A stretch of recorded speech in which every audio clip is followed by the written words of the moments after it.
Hello everyone, this side Monica Yadav. Hope you all good. Today I am going to teach you 8th class geography chapter 2 water resources. इससे पहले मैं land resources पे और soil resources पे videos बना चुकी हूँ. अगर आपको वो टॉपिक क्लियर नहीं है तो मैं डिस्क्रिप्शन में उनका लिंक लिख दूँगी. आप वहाँ से जाके उस वीडियो को चेक कर सकते हो. इस वीडियो में मैं बस आपको वाटर रिसोर्सेज के बारे में बताऊँगी. Water resources. Water is a vital renewable natural resource. पानी क्या है? एक बहुत ही महत्वपूर्ण नवीनीकरण संसाधन है. नवीनीकरण संसाधन किसको बोलते हैं? जो अपने आप बनते रहते हैं. 3/4 of the earth surface is covered with water. पृथ्वी की सतह का 3/4 हिस्सा पानी ने कवर कर रखा है. It is therefore appropriately called a water planet. इसीलिए इसको क्या कौन सा प्लानट बोला जाता है? वाटर प्लानट बोला जाता है. पृथ्वी को ब्लू प्लानट भी बोलते हैं. ब्लू प्लानट क्यों बोलते हैं? पानी जो है वो जब हम स्पेस से देखते हैं तो उसका कलर कुछ कुछ ब्लू दिखता है, जिसके कारण पूरी पृथ्वी का कलर हमें ब्लू ब्लू दिखता है. इसीलिए इसको ब्लू प्लानट भी बोलते हैं. It was in primitive ocean that life began almost 3.5 billion years back. 3.5 billion years पहले अगर कहीं ज़िंदगी पॉसिबल हुई थी, लाइफ पॉसिबल हुई थी, तो वो कहाँ हुई थी? वो ओशन में पॉसिबल हुई थी. Even today the ocean cover 2/3 of the earth surface.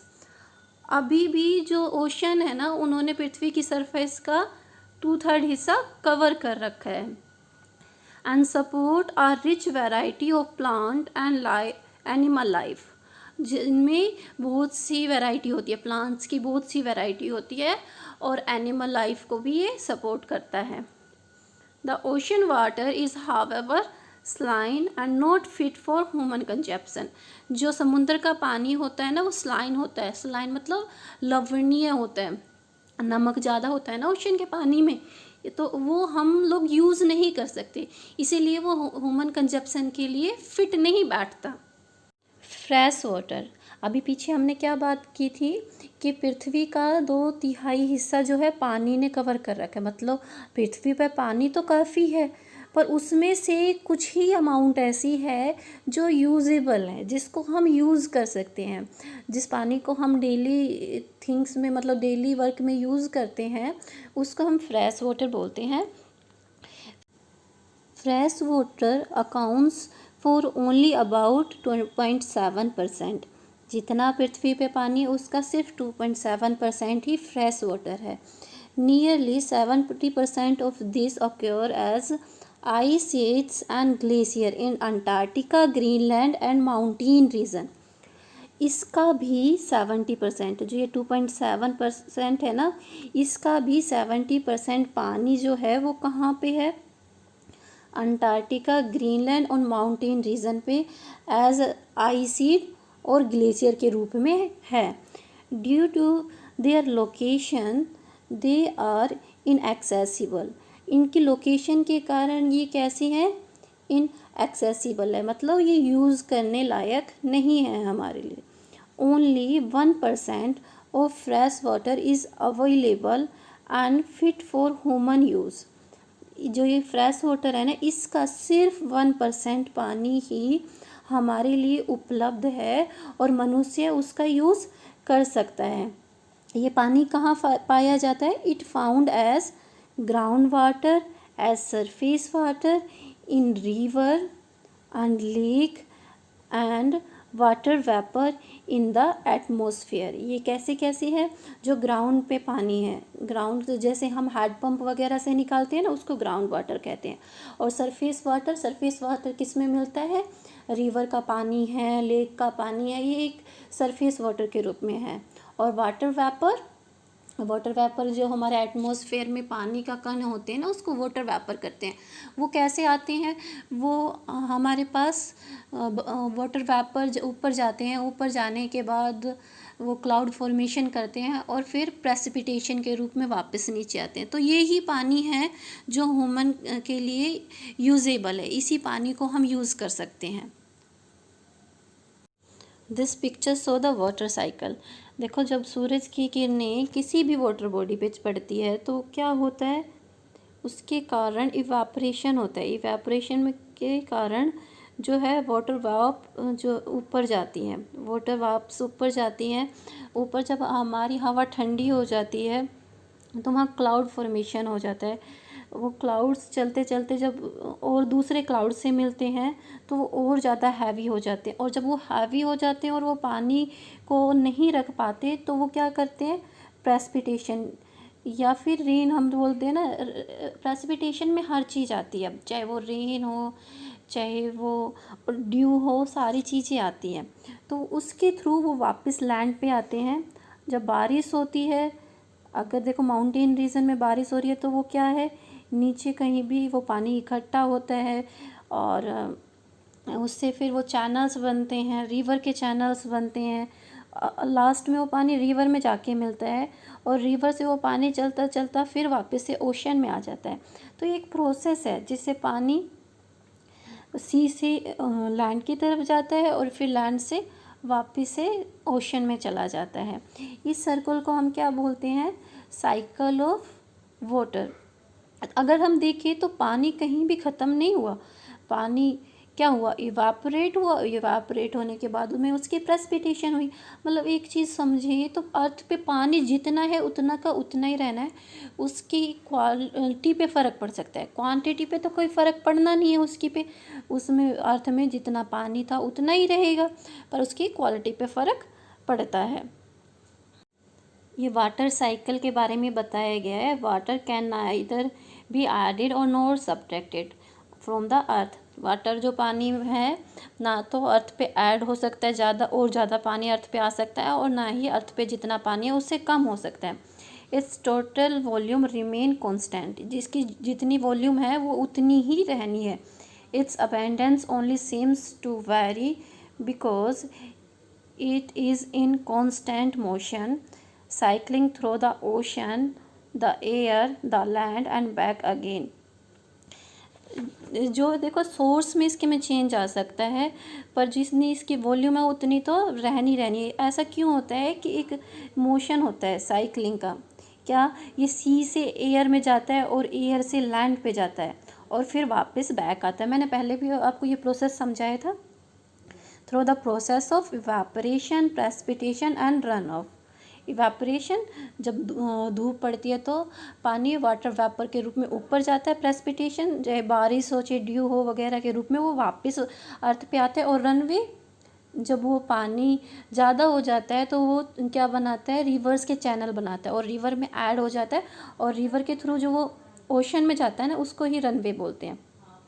This as you already known as refer to the water cycle. या आप लोग सभी जानते हैं, इसको ही वाटर साइकिल बोलते हैं। Uses of water. Human use amount of water not only for drinking and washing but also in the process of production. मनुष्य जो पानी का उपयोग बस पीने के लिए या कपड़े वगैरह धोने के लिए नहीं करता, ये उससे बहुत सारी चीज़ों का प्रोडक्शन भी करता है। Water for agriculture industries generating electricity through resources of dam are the other uses। पानी के दूसरे यूज़ क्या क्या हैं, एग्रीकल्चर में उसका यूज़ करना, इंडस्ट्रीज़ में उसका यूज़ करना, डैम्स के ऊपर रिवर्स बना के उससे हाइड्रो इलेक्ट्रिसिटी जनरेट करना। ये पानी के और दूसरे यूजेस भी हैं। Reason of water shortage. पानी की कमी क्यों आ रही है, इसके कारण क्या है। सबसे पहला कारण है इंक्रीजिंग पॉपुलेशन। पॉपुलेशन बढ़ रही है जिसके कारण पानी की कमी आ रही है। Rising demand of food and cash crop, इनकी डिमांड के कारण पानी की कमी आ रही है। इंक्रीजिंग अर्बनाइजेशन, नगरीकरण का विकास हो रहा है, उसके कारण पानी की कमी आ रही है। राइजिंग स्टैंडर्ड ऑफ लिविंग, हम लोगों ने ना अपने जो हमारा जीने का ढंग था उसको स्टैंडर्ड को हमने राइज किया। देखो पहले अगर हम हाथ से कपड़े धोते थे तो हम एक बाल्टी पानी में ही कपड़े धो के फ्री हो जाते थे, पर जैसे ही हमने अपने लिविंग स्टैंडर्ड को राइज किया, जैसे हम वॉशिंग मशीन का यूज़ कर रहे हैं, तो कितना पानी वेस्ट जा रहा है। इन्हीं सभी कारणों के कारण ही जो है हमारे पानी की शॉर्टेज आ रही है। हम which part of the world are facing water scarcity. About 70% of the earth is covered with water. Still, many regions of the world are facing shortage of water. हमारी अर्थ का 70% हिस्सा बेशक से पानी ने कवर कर रखा, पर फिर भी बहुत सी ऐसी जगह हैं जहाँ पानी की शॉर्टेज है. वो कौन कौन से देश हैं उनके बारे में बात करते हैं. मोस्ट ऑफ अफ्रीका, पूरा Africa, West Asia, South Asia, part of western USA, north west Mexico, part of South America and entire Australia are facing shortage of fresh water supply है. Even people suffer for safe drinking water in some part of India like Orissa and Rajasthan. Bharat में भी उड़ीसा और राजस्थान जैसी जगह में लोग बाग safe drinking water के लिए सफ़र करते हैं. What are the cases which lead to pollution of water. Water pollution के क्या कारण हैं. Discharge of untreated and particularly treated sewage in water body. Water body में पूरी तरह से ट्रीट ना करके या आधा अधूरा ट्रीट करके जो सीवेज को पानी में छोड़ दिया जाता है, उससे क्या होता है, हमारा वाटर पोल्यूशन होता है. Agricultural, chemical and industrial effluents are discharge in water bodies. People throw garbage in water bodies. जो लोग बाग हैं वो कूड़ा कचरा गिरा देते हैं, जिससे पानी हमारा पोल्यूटेड होता है. Leakage from tanks and ship are also lead to chemical pollution in river and sea. जो टैंक्स जाते हैं ना, जो हमारी रिवर हो या सी में जो टैंक्स और शिप जाती हैं, अगर उनमें किसी प्रकार का लीकेज हो जाता है, उससे क्या होता है, उनके अंदर जो केमिकल भरा होता है वो हमारी रिवर में और सी में चला जाता है, जिससे क्या होता है, हमारा वाटर पोल्यूशन होता है.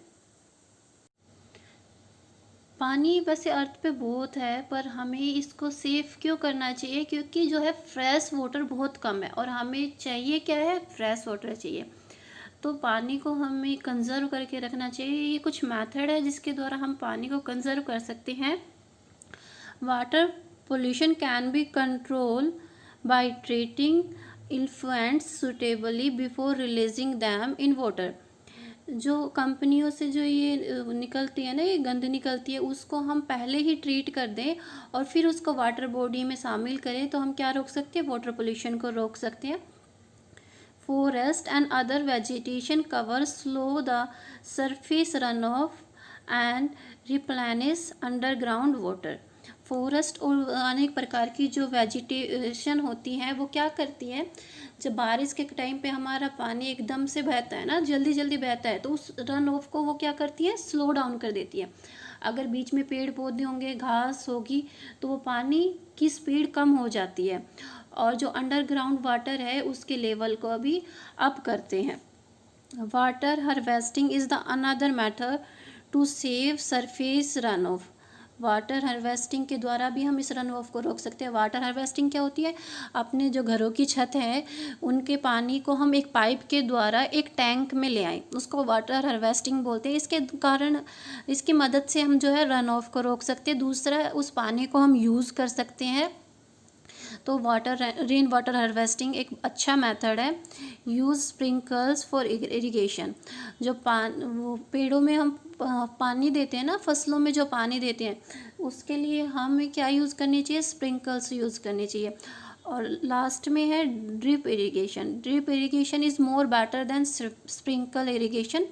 ड्रिप इरिगेशन में क्या होता है कि छोटे छोटे छेद होते हैं और जहाँ प्लांट्स होते हैं वहीं पे वो छेद होते हैं. क्या होता है, पानी बिल्कुल भी वेस्ट नहीं जाता, वो बूंद बूंद करके पेड़ों तक पहुँच जाता है. ये कुछ मेथड है जिनके द्वारा हम वाटर को कंजर्व रख सकते हैं. Today we learn a lot about water resources. If you like it, then like, share and do comment. Thank you everyone. Bye bye. Take care.